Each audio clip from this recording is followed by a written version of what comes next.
हाय बच्चों, कैसे हो आप सब। उम्मीद करता हूँ आप सब लोग पढ़ाई कर रहे होंगे। मैं हूँ विवेक सक्सेना और आप देख रहे हैं मेरा YouTube channel maths by Chitransh Vivek. आज क्लास 11th के लिए एक बहुत इम्पॉर्टेंट जो थ्योरम है उसे प्रूफ करूँगा, उस पर वीडियो बना रहा हूँ।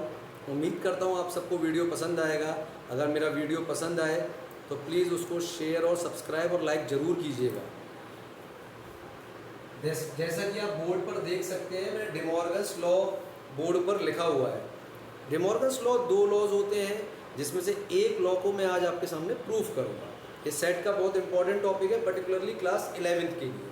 तो डिमॉर्गन्स लॉ का जो पहला रूल है वो क्या है? Intersection a union b complement, complement of a union b is equal to complement of a intersection complement of p, जिसको आप डैश भी बोलते हैं। तो ए यूनियन बी का होल डैश जो है वो a dash intersection B dash के इक्वल है। ये आपको प्रूफ करना है by using set theory.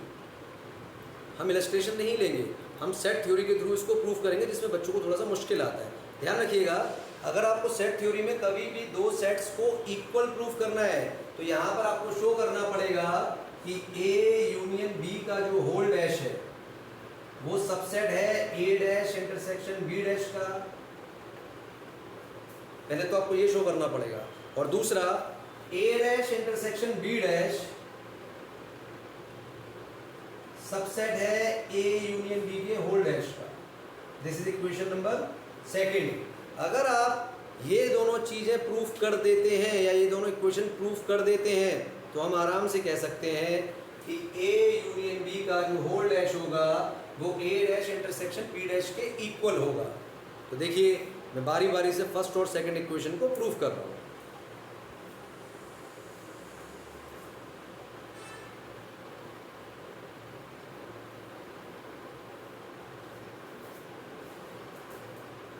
Late x be an arbitrary element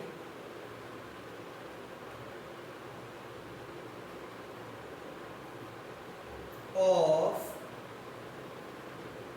A union B whole dash. मैंने मान लिया कि A यूनियन B के होल डैश में x कोई एलिमेंट है जो उसको बिलोंग कर रहा है। तो अगर ऐसा है तो आप इसे लिख सकते हैं x belongs to A union B का होल डैश। अब बच्चों, अगर x A यूनियन B के कॉम्प्लीमेंट में है, डैश का मतलब कॉम्प्लीमेंट हो गया, that means x A union B में नहीं होना चाहिए, तभी उसके कॉम्प्लीमेंट में होगा। अगर x A यूनियन B को बिलोंग नहीं कर रहा है, इसका क्या मतलब है? इसका मतलब है x ना तो A को बिलोंग कर रहा है और ना ही x B को बिलोंग कर रहा है। ठीक है, x अगर A को बिलोंग नहीं कर रहा है तो इसका मतलब x A डैश को बिलोंग करेगा। इसी तरीके से अगर x B को बिलोंग नहीं कर रहा है तो x B डैश को बिलोंग करेगा। यहां इस स्टेटमेंट से मुझे क्या समझ में आ रहा है कि x एक ऐसा एलिमेंट है जो A डैश को भी बिलोंग कर रहा है और x B डैश को भी बिलोंग कर रहा है। अगर x दोनों सेट्स को बिलोंग कर रहा है तो उनके इंटरसेक्शन में भी वो आना चाहिए।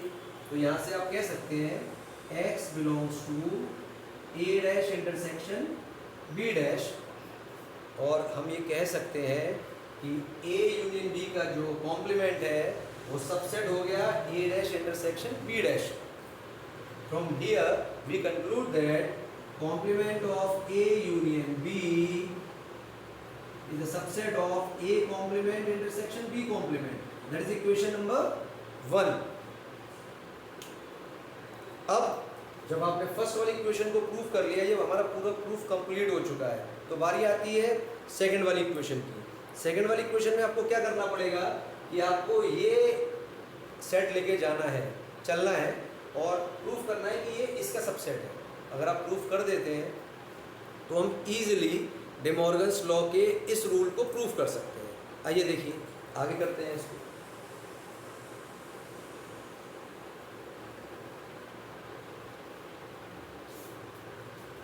क्योंकि मैंने पहले x एलिमेंट लिया था जब मैं लेफ्ट हैंड साइड के लिए कंसीडर कर रहा था, तो जब राइट हैंड साइड पर जा रहा हूँ तो मैंने y एलिमेंट ले लिया। let y be an arbitrary element.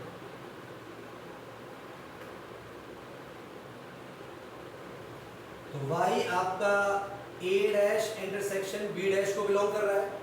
आपने मान लिया है कि इस सेट में y हमारा एक एलिमेंट मौजूद है।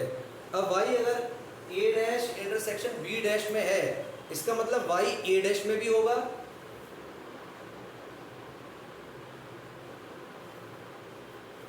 और y b डैश में भी होगा, क्योंकि आप सब जानते हैं इंटरसेक्शन में हमेशा वो एलिमेंट्स सेट के अंदर आते हैं जो दोनों सेट में अवेलेबल होते हैं, दोनों सेट में कॉमन होते हैं। अब y अगर a डैश को बिलोंग कर रहा है बच्चों, तो इसका मतलब है y a को बिलोंग नहीं करेगा। अगर y b डैश को बिलोंग कर रहा है तो y b को बिलोंग नहीं करेगा। अगर y हमारा a सेट के अंदर भी नहीं है और y हमारा b सेट के अंदर भी नहीं है, तो हम कह सकते हैं y does not belong to a union b, यानी ना तो y a में मौजूद है ना y b में मौजूद है। अब y जब a यूनियन b में नहीं है तो इसके कॉम्प्लीमेंट में जरूर होना चाहिए। तो यहां से आप लिख सकते हैं y belongs to complement of a union b। तो बच्चों आप देख सकते हो कि मैंने y एलिमेंट लिया था a dash intersection b dash का, और फाइनली मैं क्या प्रूफ कर रहा हूँ कि y बिलोंग करेगा a यूनियन b के कॉम्प्लीमेंट को। ये काफ़ी इस चीज़ को प्रूफ करने के लिए कि a dash intersection b dash is a subset of complement of A union B. Now that is equation number second. And from first and second, we can easily conclude that A union B complement is equal to A complement intersection B complement, which is your De Morgan law. I hope आप सबको बच्चों ये De Morgan's law समझ में आया होगा, ये proving interesting लगी होगी। आपके फीडबैक्स का, आपके कमेंट्स का मुझे इंतज़ार रहेगा। प्लीज़ मुझे फीडबैक ज़रूर दीजिएगा, कमेंट्स ज़रूर दीजिएगा, और कोई भी कमी आपको वीडियो में दिखे तो वो भी मुझे बताइएगा। मैं कोशिश करूँगा उन कमियों को सॉर्ट आउट करने की। Thank you very much.